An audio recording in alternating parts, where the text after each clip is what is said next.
दोस्तों, कहानी की शुरुआत में हम एक लड़की को देखते हैं जिसका नाम वाणी होता है। वह एक दूसरी औरत के पास जाती है जिसका नाम तान्या होता है। जहां वाणी की जिंदगी पर एक फिल्म बनने वाली थी, जहां तान्या उस फिल्म में वाणी का किरदार निभाने के लिए रेडी होती है। इसीलिए वाणी अपनी कहानी को तान्या के साथ साझा करती है, जिससे वह उसे बताती है कि उसकी माँ हमेशा से उसकी शादी के लिए चिंतित रहा करती थी, जबकि वाणी का सपना एक पेशेवर महान शेफ बनने का था। वाणी की माँ उसे एक सामाजिक कार्यक्रम में आमंत्रित करती है, जहां उसे उम्मीद होती है कि वाणी के लिए यहाँ पर एक अच्छा लड़का जरूर मिलेगा।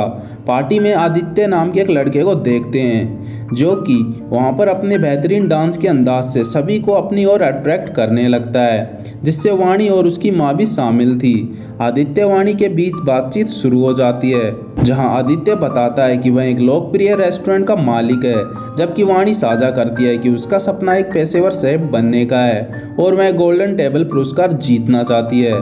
आदित्य की शादी की योजना भी बन चुकी थी, लेकिन वह वाणी से प्रभावित होता है। अब वे दोनों एक दूसरे को पसंद करने लग जाते हैं और उन दोनों की शादी भी हो जाती है। शादी के बाद जैसे वे हनीमून के लिए यूरोप जाते हैं, लेकिन आदित्य की माँ बार बार आदित्य को कॉल किया करती है, जिस वजह से वाणी को काफी ज्यादा अनकंफर्टेबल फील होता है। जिसके बाद आदित्य वाणी को इस बारे में बताता है कि उसे नो मोबाइल फोबिया की बीमारी है, उसके पिता के दिल के दौरे के कारण जब उसकी माँ उसे कॉल पर जवाब नहीं मिलता है, इस वजह से उसके पिता की मौत हो जाती है और उसी समय से उसे नो मोबाइल फोबिया की बीमारी हो चुकी है।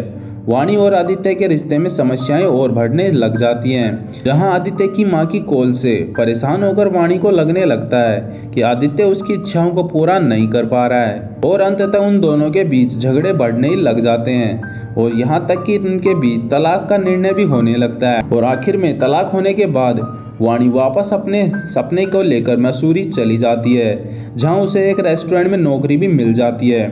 वहाँ उसकी मुलाकात देवांश नाम के एक आदमी से होती है, जो उसकी महत्वाकांक्षाओं को पूरा करने में उसकी मदद करने का वादा करता है। देवांश और वाणी के बीच दोस्ती गहरी होने लगती है, लेकिन वाणी अपने पूर्व अनुभव के कारण भावनात्मक रूप से सतर्क रहती है, जहां उसे लगता है कि जैसे उसने आदित्य के साथ गलती की है, वह वापस दोबारा ऐसा नहीं कर सकती।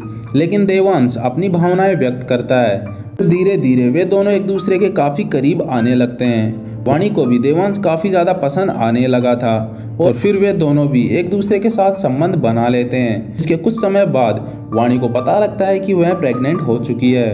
वाणी को यह तय करने में कठिनाई हो रही थी कि उसके बच्चे का पिता कौन है, क्योंकि वह आदित्य और देवांश दोनों के साथ रिलेशनशिप में रह चुकी है, जहां उन्हें यह पता लगता है कि टेस्ट के परिणाम से यह पता चला है कि वाणी के पेट में एक बच्चा आदित्य का है और एक देवांश का, यानी कि वाणी के पेट में 2 बच्चे होते हैं, जिसकी वजह से उसे काफ़ी ज़्यादा तनाव हो जाता है। लेकिन अंततः वाणी और उसकी माँ कुछ शर्तें निर्धारित करती हैं कि आखिर में बच्चे किसके साथ रहेंगे, जहाँ देवांश और आदित्य को वाणी के साथ एक ही घर में रहना पड़ता है, लेकिन उनके झगड़े यहाँ पर भी जारी रहते हैं। वाणी की डिलीवरी के दिन स्थिति और भी कठिन हो जाती है।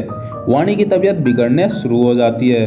ऑपरेशन की आवश्यकता पड़ने पर आदित्य और देवांश दोनों ऑपरेशन के लिए साइन कर देते हैं और सफल ऑपरेशन के बाद वाणी को 2 बेटे नहीं बल्कि 2 बेटियों ने जन्म दिया है। जिसके बाद वाणी अपने सपने को पूरा करना जारी करती है और उसकी मेहनत भी काफी रंग लाती है। जिसके बाद देवांश और वाणी दोनों के रिश्ते मजबूत हो जाते हैं और आदित्य की माँ के साथ भी सब कुछ ठीक हो जाता है। वाणी और आदित्य की शादी फिर से धूमधाम से करवा दी जाती है एंड इसी के साथ यह कहानी यहीं पर ख़त्म हो जाती है। तो दोस्तों, आपको हमारी कहानी का शॉर्ट एक्सप्लेनेशन कैसा लगा कमेंट कर ज़रूर बताएं और वीडियो को लाइक कर चैनल को सब्सक्राइब करना ना भूलें। हम मिलेंगे आपसे एक और नई वीडियो के अंदर।